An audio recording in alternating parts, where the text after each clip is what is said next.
What if the first human born on Mars couldn't survive on Earth? This is the story of the space between us, a breathtaking journey of love, loneliness, and the search for belonging that crosses planets and hearts. Let's dive in. It all begins with a bold tech company launching 6 astronauts on a one-way mission to Mars. Their goal? Build humanity's first permanent colony on the red planet. No return tickets. No second chances.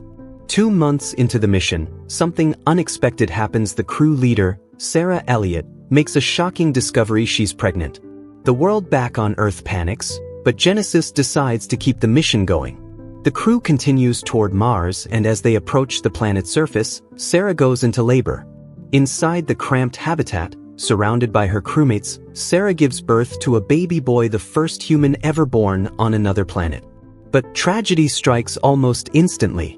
The low gravity wreaks havoc on Sarah's body, and she dies moments after holding her son. The team names the boy Gardner Elliot. When Genesis analyzes his vitals, they discover the truth: Gardner's body has evolved differently. His bones, his heart, even his blood, all shaped by Mars' weak gravity. If he ever sets foot on Earth, he might not survive. To protect the mission, Genesis buries the truth. Gardner's existence becomes the most guarded secret in human history. 16 years later, Gardner is no longer a baby. He's a curious, brilliant teenager who's met only 14 people in his entire life. Raised by scientists and surrounded by machines, he's the smartest kid in the solar system, but also the loneliest.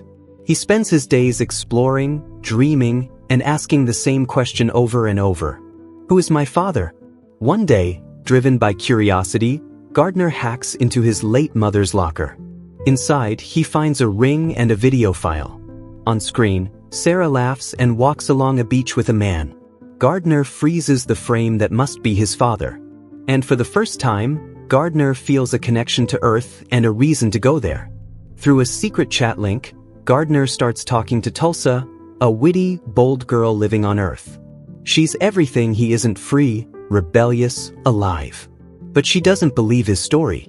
When he says, "I live on Mars," she laughs. "And I live on Jupiter." What she doesn't know is that he's telling the truth.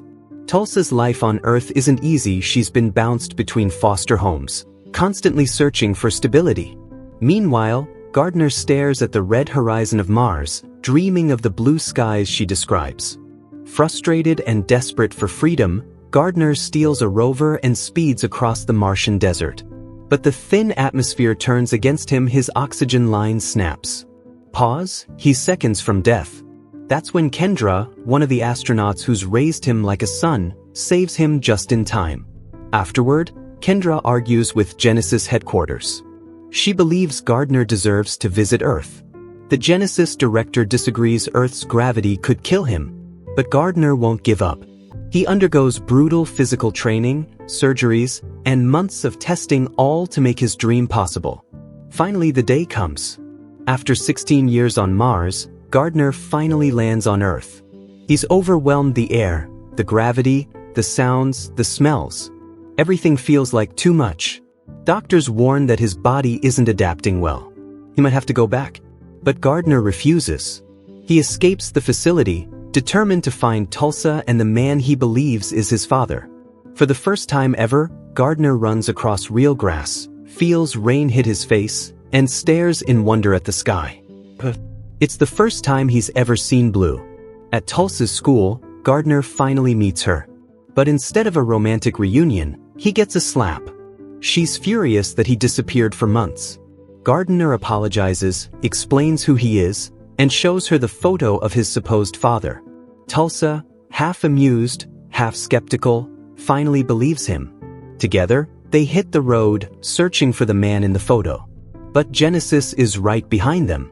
Kendra and the director track Gardner, knowing his heart won't last much longer. Gardner and Tulsa escape by helicopter, though neither of them really knows how to fly it. They crash land, survive, and keep moving, determined to follow the trail. They visit a jeweler who made Sarah's wedding ring. He gives them an old receipt with an address. One final lead. But as they drive, Gardner's condition worsens. His body trembles, his nose bleeds, and his heart begins to fail. Tulsa rushes him to a hospital. Doctors are stunned. His bones and organs are unlike anything they've ever seen. That's when Tulsa realizes everything he told her was true. Despite the danger, Gardner insists on continuing the search.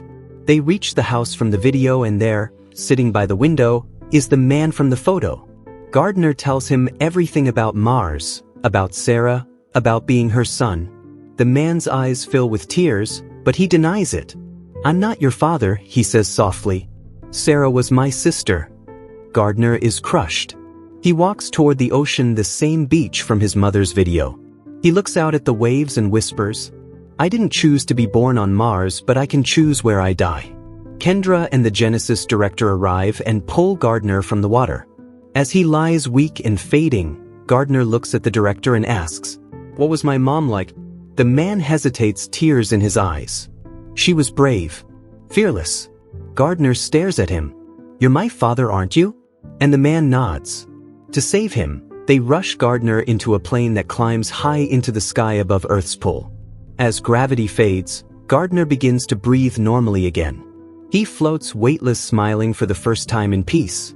Gardner's body can't stay on Earth, so he returns to Mars, the only home his heart can handle. Tulsa, Kendra, and his father watch him go, tears in their eyes. But their story isn't over.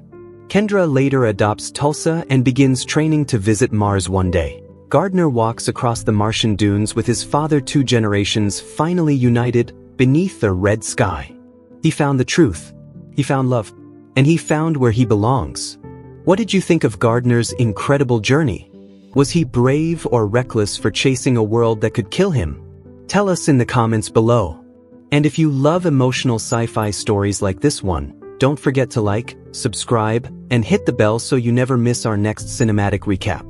Thanks for watching. This was The Space Between Us.